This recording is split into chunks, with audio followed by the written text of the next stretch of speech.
It's been one of the best-kept movie secrets, but film fans in the UK are finally about to be let in on it. Looks like you should have left town a little bit earlier. For most of last year, it was the flick with no name and the poster with no words. But 6 months of carefully placed clues in trailers and on the net led us to Cloverfield. The clever marketing ploy was all down to producer J.J. Abrams, the man behind Lost. And it clearly worked here, as well as across the pond.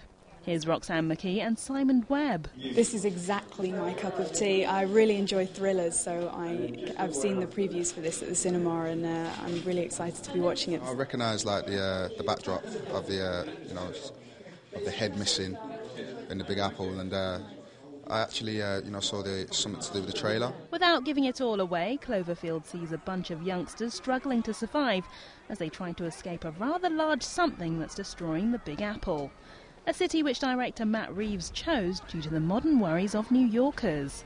In the same way that Godzilla is sort of a monster movie that reflected the anxieties of that time and was very much about the wake of Hiroshima and Nagasaki, and it was definitely a movie about the anxiety produced in the atomic age, that this is very much a movie, a movie about American monster, and it's sort of about our fears and anxieties of the day that we live in, and the center of that, of course, at the moment for us is definitely New York City and 9/11, so that's sort of where it all stems from. It's shot almost entirely on a handheld camera, a little bit like low-budget flick The Blair Witch Project, and while it's entertained, some have said it's left them feeling a little bit sick. Although the makers promised that wasn't what they were aiming for. We assumed that there would be some people who would be affected by it, but not to the extent that we've seen. The only advice that I could give is don't sit so close to the screen unless you want that roller coaster effect. So there you go, you have been warned, and we'll get our chance to hurl, or possibly hail, this action epic when it hits cinemas on February 1st.